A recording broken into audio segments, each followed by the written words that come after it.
Hello everyone, and welcome to Discount Benefit Solutions webinar on marketing through Pinterest. Now, you've probably heard of Pinterest in some aspect or another. They were made famous for their DIY projects and craft availability. However, Pinterest is far more multidimensional than just crafts or do-it-yourself projects. There are currently over 176 million registered users, with 100 million of those being active users, meaning that they use the site or the app at least once a week.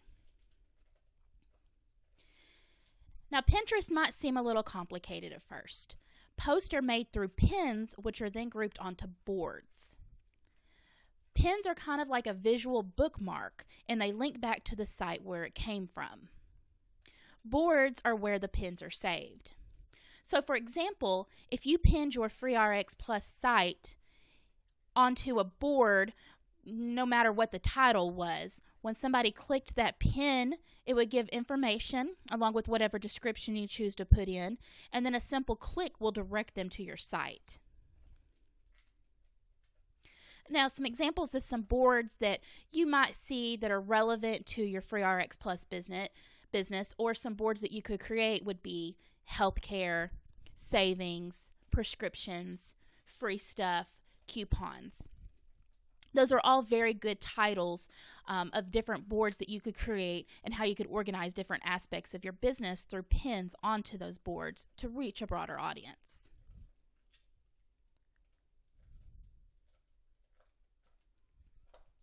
Getting started is very easy, as it is with most social media. You can either register on the app on an Android or Apple device, or you can even register on a desktop computer at Pinterest.com. You can also use Pinterest on a desktop computer, although some of the functionality isn't quite there and isn't quite equal to what you have on the app. So for example, you just don't have as many features on the desktop version as you do on the app, but it is still definitely able to be used on a desktop computer.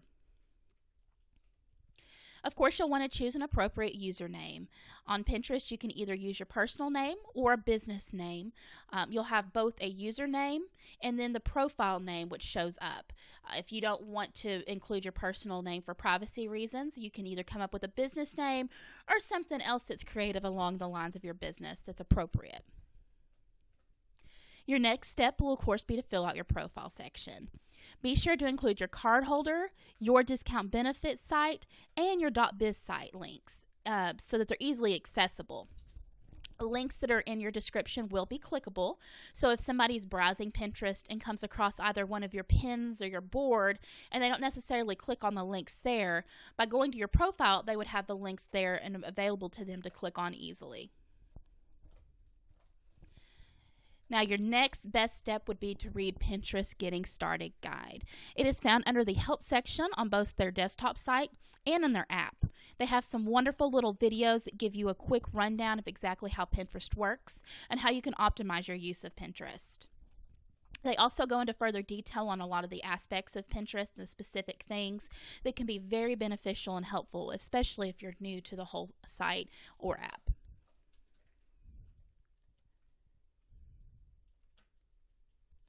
Now, there are many, many ways that you can use Pinterest to market your business. Some basic tips for success will be to pin at least 4 times a day. Pin in the morning, the afternoon, and the evening.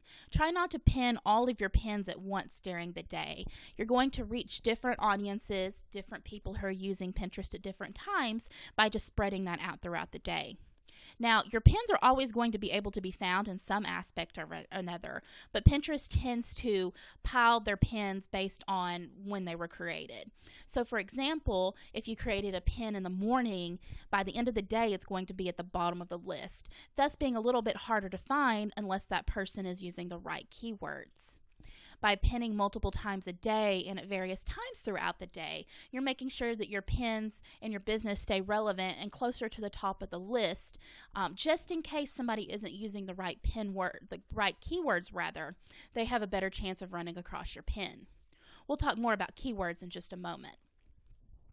Now, for each pin, you want to write an appropriate description or a caption. Now, on Pinterest, you can include clickable links in your description. So not only will your picture or the main pin serve as a link, you can also insert other links into your description. So this allows you to type up a nice big description, include either your discount benefit plan link or your FreeRxPlus card link, so on. So one pin can actually serve as a marketing tool on various levels. Now, you're going to want to write keyword-rich descriptions on both your boards and your pins. Now, Pinterest doesn't use hashtags like Twitter, Facebook, and even Instagram does. You'll sometimes see hashtags, but they're not really relevant on Pinterest. Keywords are king. So, for example, for your FreeRxPlus business, good keywords would be free, health, prescriptions, savings, medicine, medications, and so on. Basically, any word that you think the average person would be searching for. Free is going to be a big one because a lot of people are going to just be typing in free whatever. In fact, they might just even type in free to see what pins come up offering free subjects or free offers, free whatever. So by using the appropriate keywords, you're increasing your chances of popping up in a search. You can find trending keyword lists with a quick Google search. There's a lot of sites that update keyword list every day, every week. They're often free, so you don't even have to worry about putting out extra money for those. By searching for keyword lists, you'll be able to know what is currently trending on Pinterest and how you could tie your business into it. You can also view the popular section of Pinterest to see what is trending there. Now, that one might take a little bit of work to see exactly what is really popular at the time and how you could tie that into your business. Now, you're going to have to get creative with some of your keywords and some of your pins and some of your boards to tie them into your business. But just don't rush things, and then brainstorm whenever you have time to come up with new and creative ideas of how you can tie in your keywords to your various pins and boards. Now that ties in with getting creative with what you pin. As long as you can tie in your business in the description, pin it. For example, don't hesitate to pin various health news or health stories that are trending on Pinterest or that you find interesting. You could also pin feel-good stories or even things that are relevant to various health days or months that are going on, such as Breast Cancer Awareness Month or Autism Awareness Month or so on.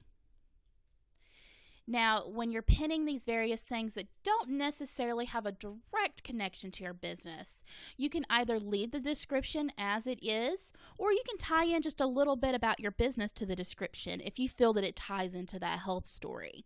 For example, if you were pinning a health story about an individual who was paying so much for their prescriptions that they weren't able to keep their electric on, which is an unfortunate circumstance that tends to happen, you could tie in your FreeRxPlus card into that description.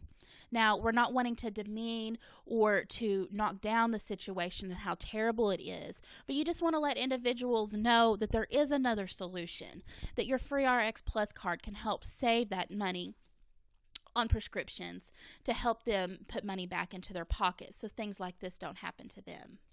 Be tactful about what you pin and be tactful about how you market those pins.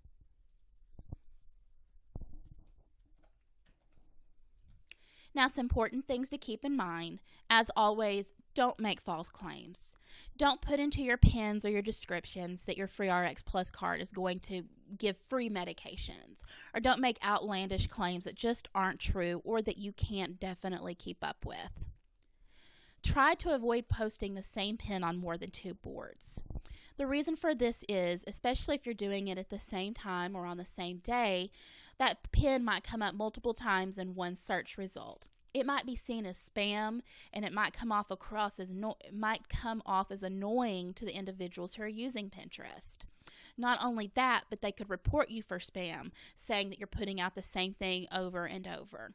So typically, 2 boards is the most of what you might want to post something. You might have a pin that is relevant to 2 different boards, and that's fine. You can definitely post that on each board, but just try not to go over 2 so you don't get marked for scam or you don't come off as annoying. Be active. Be sure to like other users' pins and repin to your own boards when they're appropriate. Now, just because you like somebody's pin doesn't mean that you have to take any other action on it.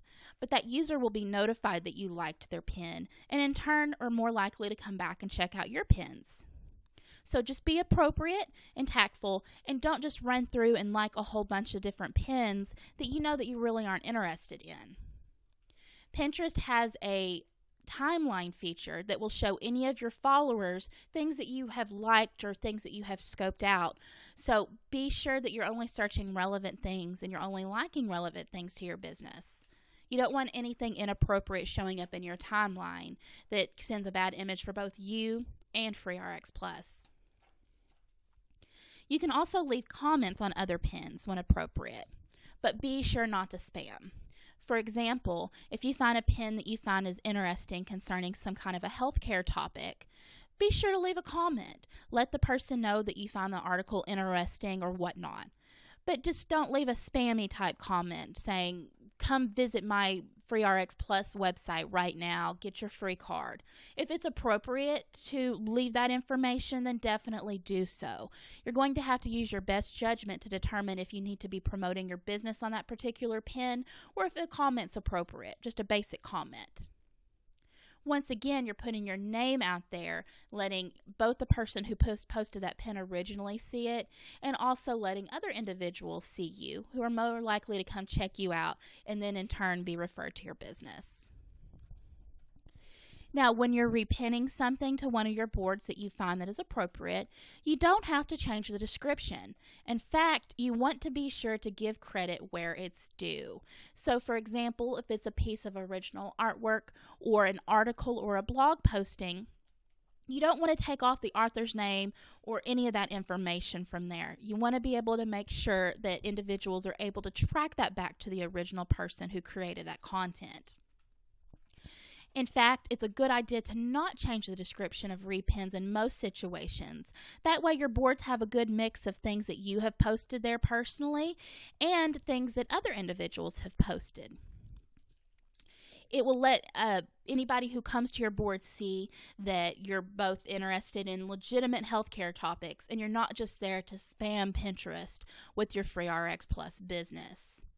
It also helps you to get a good mix of content and things that you might have not have thought of earlier. You could have somebody come to your board from a repin that you posted without doing any real work besides just repinning that.